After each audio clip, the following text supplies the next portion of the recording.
Page 13, 18th century dance. It's a dance, okay. On page 12, they talk about measuring sixth in G position. I'll hold back on my feeling. I want to rant. These dummies, these big dummies, what are they doing? But I won't. We'll just follow along. The point is, an interval is an interval. It doesn't matter what position you're in. You can figure out any interval at any position at any time. Just count up from the note you're at. For instance, they're showing here to here. Yes, it's an interval of a sixth. How do I know that? Because I count up.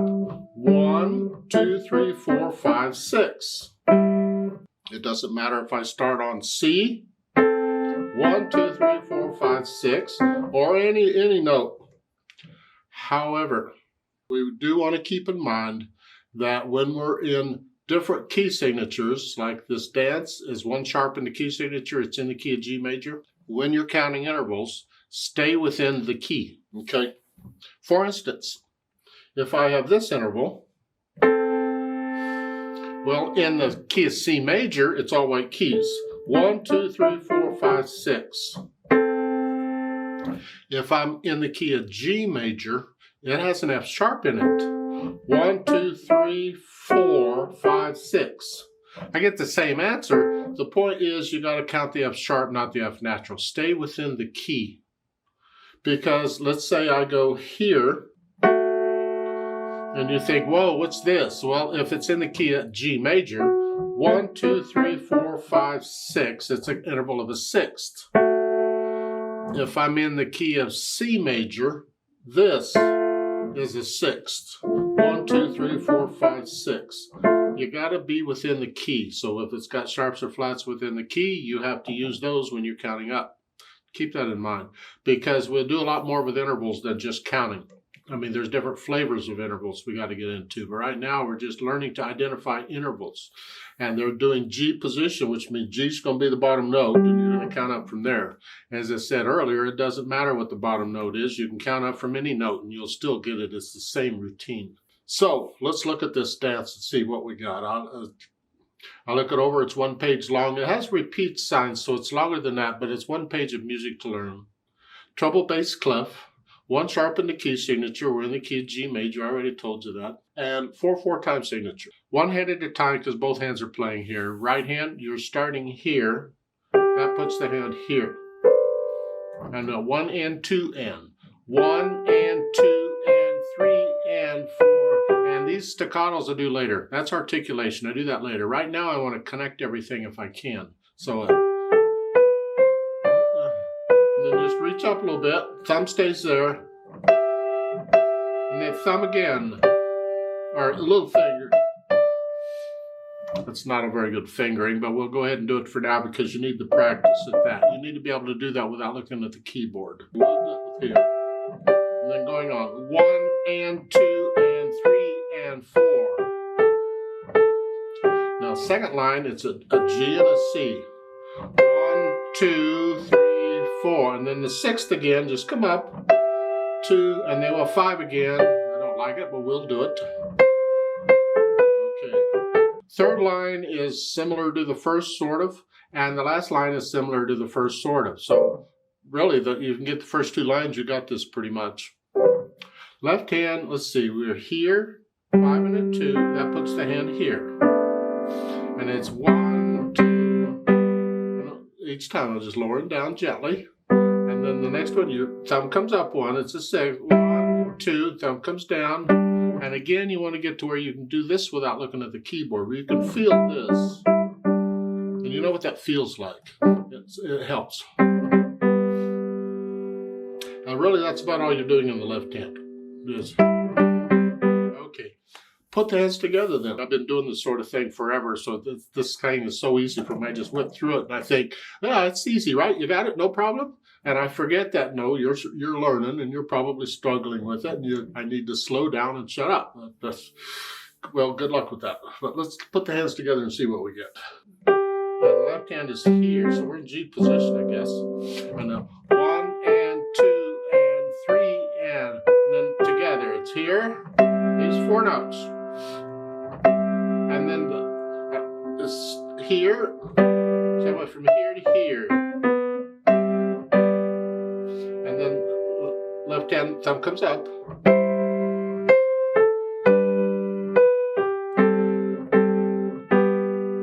For the most part, that's the piece. I mean, you'll have a few little struggles. You'll have to look down at first to see where you're at.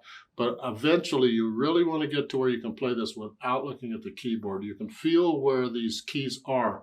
We need to develop a feel for the keyboard. And the sooner, the better. Now, once I have the hands together, then I'll go over it, maybe a measure or two or a line at a time, whatever, and work out the hesitations. Now, I want to mention here, as far as practicing goes, because I don't think I've talked much about practicing. How we practice has a lot to do with whether we fail or succeed at playing anything, practice anything. In piano, or in any instrument actually, in music, when you're trying to work out the hesitations to smooth it out, focus only on the parts where you're having trouble. Like this first line. Once I can play this first line smoothly,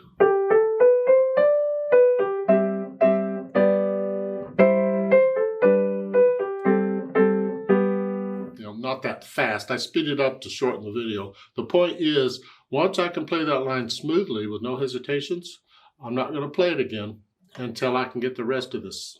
So don't keep playing the first line once you got it. That's my point. You're wasting time. You need to focus on the parts you cannot play. Get those ironed out. Work those out. Then once you get all that ironed out, go put it together. You'll still be able to play the first line. You won't have forgotten it. It'll still be there. But once you learn it, leave it alone. Set it aside. Some people will start at the bottom of the piece and go up. They'll learn the last line first. And once they have that smoothed out, they'll set it aside. Or they'll go to the next line up and they'll work that out and play to the end. Then they'll go to the next line up. Doesn't matter how you approach it. As long as you're not constantly playing stuff you can already play. You're wasting time when you do that. So we'll pretend you worked out the hesitations. Then I add the articulation. And we have the staccatos. They're short staccatos and flexing at the wrist here.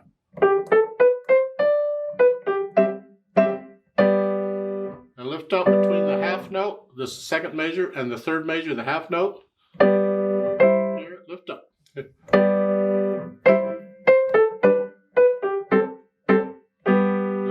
Okay, in the second line, the half notes, connect them if you can. I can't.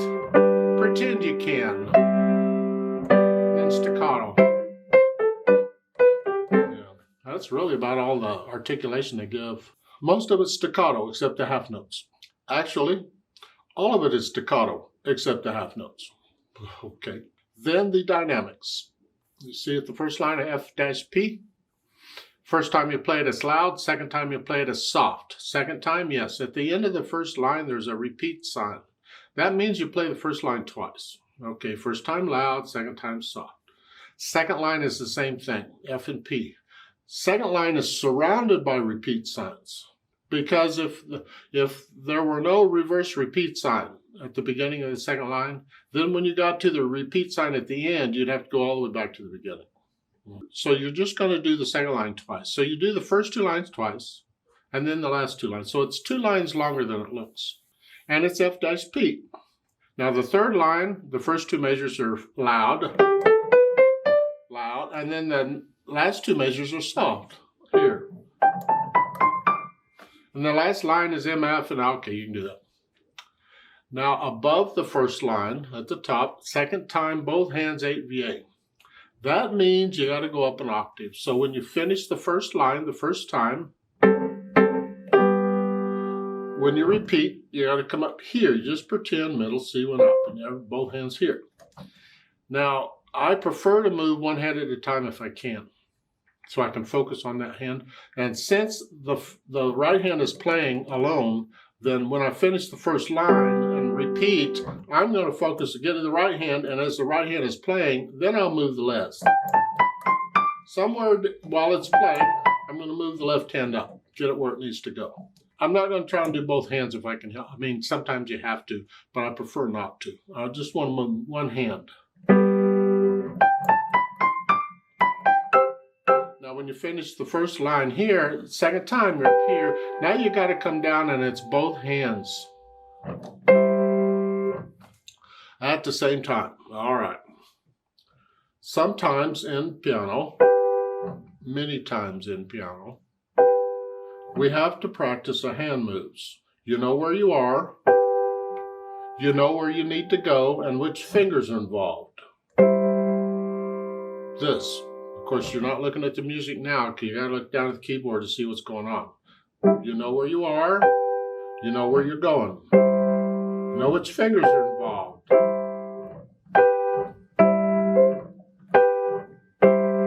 If you have to, you do it one hand at a time. Or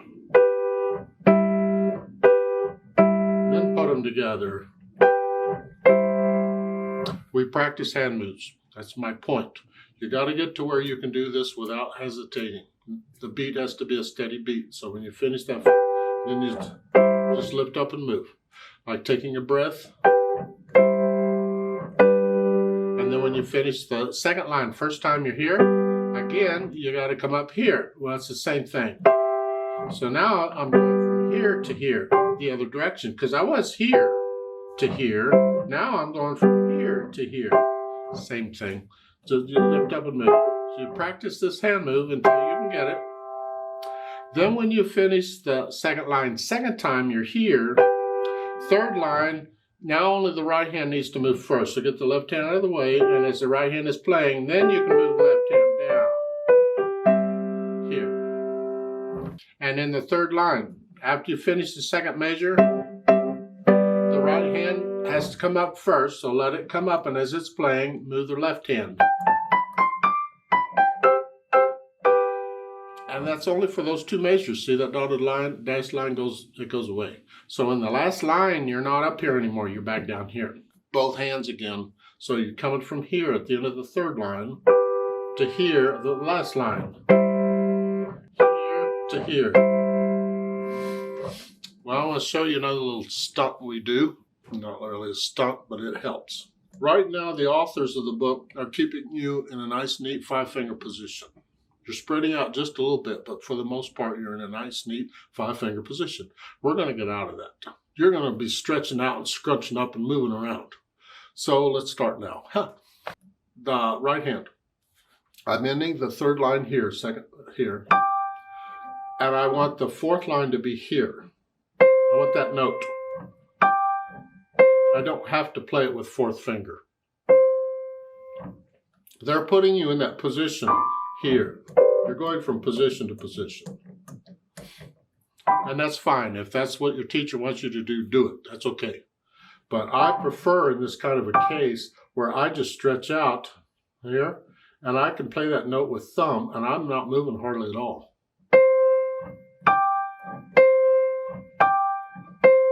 I hardly moved at all. And that's a lot easier than coming all the way down here. So I'm going to just stretch out your thumb.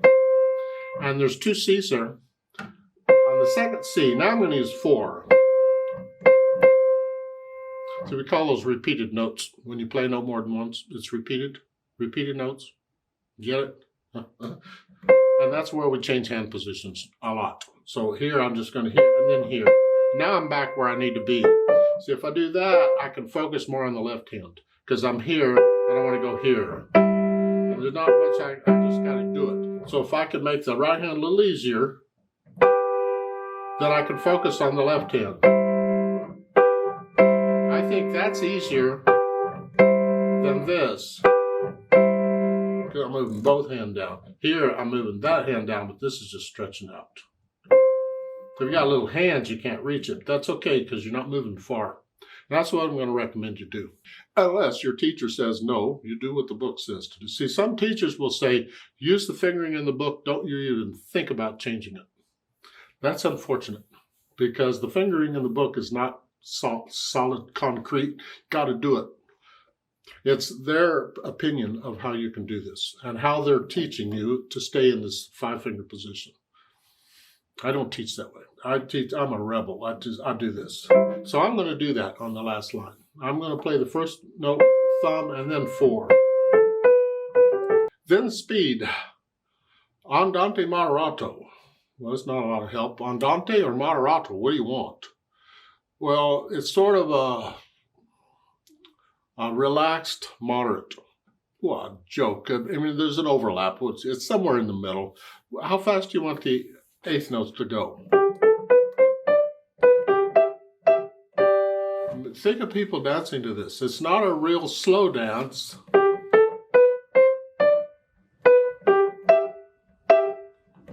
mean, they're not going to dance. They're going to fall asleep. It's not a real fast dance.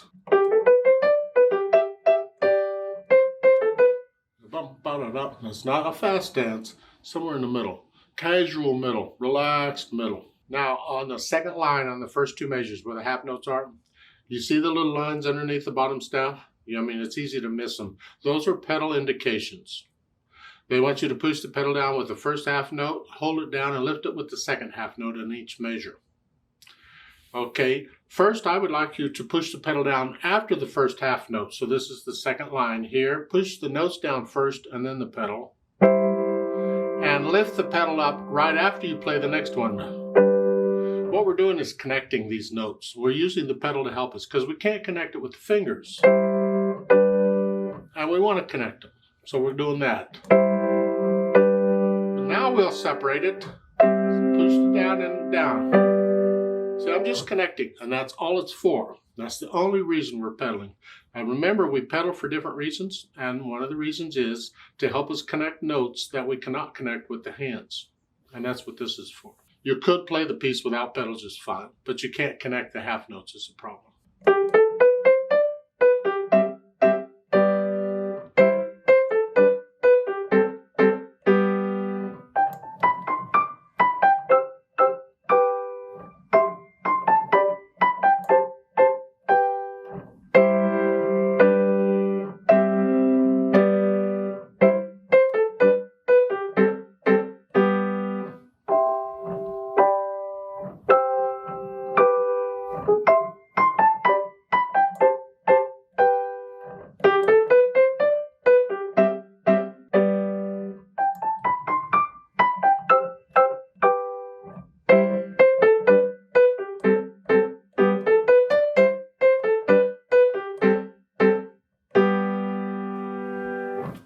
The end, there's a ritardando. If you slow down, that lets the dancers know we're done. Okay, you can stop dancing now. It's okay. Let's play this together very slowly and check the notes and the rhythms. And I'm not going to do the dynamics.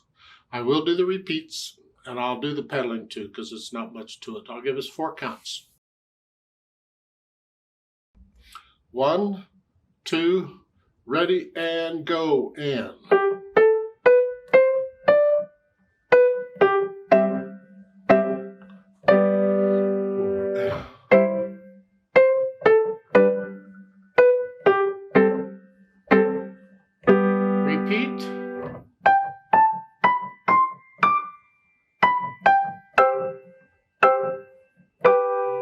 4 and